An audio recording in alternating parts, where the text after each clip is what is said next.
പാലക്കാട് ഷൊർണൂരിൽ രണ്ട് കൗൺസിലർമാർക്കാണ് കുഴിയിൽ വീണ് അപകടം പറ്റിയത്. 3 വർഷമായി ഷൊർണൂർ കുളപ്പുള്ളി പാതയിൽ ടെക്നിക്കൽ ഹൈസ്കൂളിന് മുന്നിൽ ഈ കുഴിയുണ്ട്. നിരവധി പേർക്കാണ് ഇതുമൂലം അപകടം പറ്റുന്നതെന്ന് നാട്ടുകാർ പറയുന്നു. ശനിയാഴ്ച ഉച്ചയ്ക്കാണ് ഷൊർണൂർ കുളപ്പുള്ളി പാതയിലെ സ്റ്റേറ്റ് ഹൈവേയിൽ PWD റോഡിലെ കുഴിയിൽ വീണ് ഈ ഷൊർണൂർ നഗരസഭയിലെ 2 കൗൺസിലർമാർക്ക് പരിക്ക് പറ്റിയത്. അതിൽ 2 കൗൺസിലർമാരുണ്ട്. അതിൽ ഒരു കൗൺസിലർ സീന എന്ന് പറയുന്ന കൗൺസിലറുടെ കാല് ഒടിയുന്ന രീതിയിലേക്ക് പരിക്കുണ്ടായിരുന്നു. 2 കൗൺസിലർമാരും ഒരുമിച്ച് ഇരുചക്രവാഹനത്തിൽ സഞ്ചരിക്കുമ്പോഴാണ് ഈ ഒരു അപകടം ഉണ്ടായത്. ഭാഗ്യം കൊണ്ട് മറ്റു കുഴപ്പങ്ങളൊന്നും ഉണ്ടായില്ല. അപ്പോൾ അതിൽ വാഹനത്തിലുണ്ടായിരുന്ന സന്ധ്യ എന്ന് പറയുന്ന കൗൺസിലർ നമ്മളോടൊപ്പം ചേരുന്നുണ്ട്. ശനിയാഴ്ച എപ്പോഴാണ് ഉണ്ടായത്? എങ്ങനെയാണ് ഉണ്ടായത്? തിങ്കളാഴ്ച ഉച്ചയ്ക്ക് ഒരു 1:15 ഇപ്പം നല്ല മഴയുണ്ടായിരുന്നു. ആ മഴയ്ക്ക് ശേഷമാണ് ഞാൻ സേനാ കൗൺസിലറും കൂടി മുനിസിപ്പാലിറ്റിയിൽ നിന്ന് ഞങ്ങൾക്ക് കുളപ്പുള്ളിയിൽ ജനസേവാ കേന്ദ്രം ഉണ്ട്, അവിടേക്കാണ് ഞങ്ങൾ വന്നിരുന്നത്. അപ്പോൾ ഞങ്ങൾ ഇവിടെ എത്തിയപ്പം വെള്ളം, ഈ കുഴിയിൽ വെള്ളം നിന്നിരുന്നു. അപ്പോൾ മുന്നിൽ ബസ്, കാർ, അങ്ങനെ 4 വീലറുകൾ കുറേ പോയിരുന്നു. നല്ല തിരക്കുണ്ടായിരുന്നു, റോട്ടിൽ പോയിരുന്നു. അപ്പോൾ അങ്ങനെ വന്ന് ഞങ്ങൾ വെള്ളം നിൽക്കണോണ്ട് ഈ കുഴിയുടെ ആഴം അറിഞ്ഞില്ല. അപ്പം ഫ്രണ്ട് ടയർ വന്ന് കുഴിയിൽ ചാടിയതും ഞങ്ങൾ ഈ ഇടത് സൈഡിലേക്ക് റോഡിലേക്ക് വീഴാണ് ഉണ്ടായത്. അപ്പം ഞങ്ങൾ അടിയിലും വണ്ടി ഞങ്ങളുടെ ദേഹത്തായിട്ടാണ് വീണത്. എന്നിട്ട് ഇവിടെ നിന്ന് കുട്ടികളുണ്ടായിരുന്നു, പിന്നെ നാട്ടുകാരെല്ലാവരും ഓടിക്കൂടി. നിരവധി പരാതികൾ PWDയിൽ പറഞ്ഞിട്ടുണ്ട്, ഫോൺ മുഖേനയും അല്ലാതെ. പക്ഷെ അവർ ഇതുവരെ ശരിയാക്കാന്ന് പറഞ്ഞിട്ട് ഇതുവരെ ചെയ്തിട്ടില്ല. ഞങ്ങൾ ഇടത് സൈഡിലേക്ക് വീണതുകൊണ്ട് അങ്ങോട്ട് വലത് സൈഡിലേക്കായിരുന്നു എന്നുണ്ടെങ്കിൽ നല്ല തിരക്കുള്ള സമയമായിരുന്നു. ഉച്ചയ്ക്കായാലും തലയിൽ കൂടെ മറ്റു വാഹനങ്ങൾ കയറേണ്ട അവസ്ഥ വന്നിരുന്നു. ദിനംപ്രതി ആയിരക്കണക്കിന് ആളുകൾ സഞ്ചരിക്കുന്ന വഴിയാണ്. നിരവധി സമരങ്ങൾക്ക് അപ്പുറമാണ് ഈ റോഡ് ടാർ ചെയ്തത്. 3 വർഷം പോലും ആയിട്ടില്ല.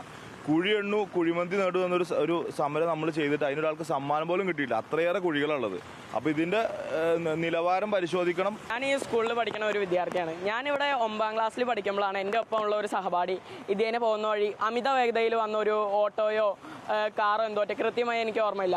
അവന് നല്ലൊരു പരിക്ക് പറ്റിയിട്ട് അവൻ ഒരു സ്വകാര്യ ആശുപത്രിയിലായിരുന്നു. അത് മുഖേന ഞാനിവിടെ ഒരു പരാതിയും കൊടുത്തിട്ടുണ്ടായിരുന്നു, ഒരു വിദ്യാർത്ഥി സംഘടനയും എൻ്റെ നേതൃത്വത്തിൽ. അത് സ്കൂളുകാർ PWDക്ക് സെൻഡ് ചെയ്തതെന്ന് പറയുന്നത്. പരാതി കൊടുത്തിട്ട് ഏകദേശം ഒരു വർഷം ആവാറായി. PWD അവിടെ എന്തിനിരിക്കണമെന്ന് എനിക്ക് അറിഞ്ഞാലൊന്ന് കൊള്ളാം. സ്കൂളിലേക്ക് പോകുന്നവർക്ക് വളരെയധികം ബുദ്ധിമുട്ടാണ്. ഇവിടെ ഒരു സീബ്ര ക്രോസിംഗ് ഇല്ല. അതുകൊണ്ട് പിന്നെ നല്ല ഒരു അമിത വേഗതയിലാണ് ഇവിടെ വാഹനങ്ങൾ പോകുന്നത്. പിന്നെ മുഖ്യമന്ത്രിയുടെ കേരള സദസ് എന്ന പരിപാടിക്കാണ് അന്നാണ് ഇതൊന്ന് പാച്ച് വർക്ക് ചെയ്തത്.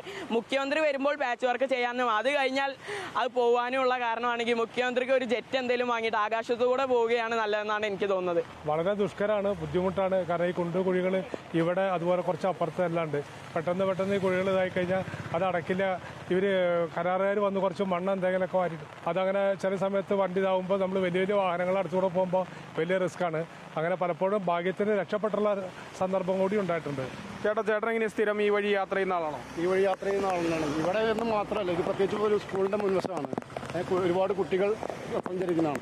ഇത് പണിയെടുക്കും. അത് ഓരോ 6 മാസം 1 വർഷത്തിൻ്റെ ഉള്ളിൽ റോഡ് നാശമായി പോകുന്നു. ഇപ്പോൾ ഇതിൻ്റെ ഒരു പ്രധാന പ്രശ്നം എന്ന് പറയുന്നത് ഈ കുഴി കാണുമ്പോൾ നമുക്ക് ചെറുതായിട്ട് തോന്നുമെങ്കിലും ഇതിൻ്റെ ആഴം കൂടുതലാണ്. നമുക്കിപ്പോൾ നിൽക്കുമ്പോഴൊക്കെ മനസ്സിലാവും ഇതിൻ്റെ ആഴം നല്ല രീതിയിൽ ആഴമുള്ള ഒരു കുഴിയാണ്. അതുകൊണ്ട് തന്നെ ഒരുപക്ഷെ വാഹനങ്ങൾ വന്നാൽ, ഇരുചക്ര വാഹനം വന്നാൽ ഇതിൽ വീണാൽ പിന്നീട് നിയന്ത്രണം നഷ്ടപ്പെടുന്ന സ്ഥിതിയും അത് മറഞ്ഞു വീഴുന്ന സ്ഥിതിയും ഉണ്ടാകും. ഇപ്പോൾ ഭാഗ്യം കൊണ്ട് കഴിഞ്ഞ ദിവസം ഉണ്ടായ സംഭവത്തിൽ ഇവർ 2 പേരും കൗൺസിലർമാർ സഞ്ചരിച്ച വാഹനം ഇടതുവശത്തേക്കാണ് വീണത്. അതുകൊണ്ട് മറ്റു കുഴപ്പങ്ങളൊന്നും ഉണ്ടായില്ല. ഒരുപക്ഷെ വലതുവശത്തേക്ക് വീഴുകയാണെങ്കിൽ വലിയ വാഹനങ്ങളുണ്ട്. ഇതൊരു സ്റ്റേറ്റ് ഹൈവേ ആണ്, പ്രധാന പാതയാണ്, വാഹനങ്ങൾ ചീറിപ്പാഞ്ഞു പോകുന്ന ഒരു പാതയാണ്. അതുകൊണ്ട് തന്നെ ഏതെങ്കിലും തരത്തിലുള്ള വലിയ അപകടങ്ങൾ ഉണ്ടാകാനുള്ള സാധ്യത നിലനിൽക്കുന്നുണ്ട്.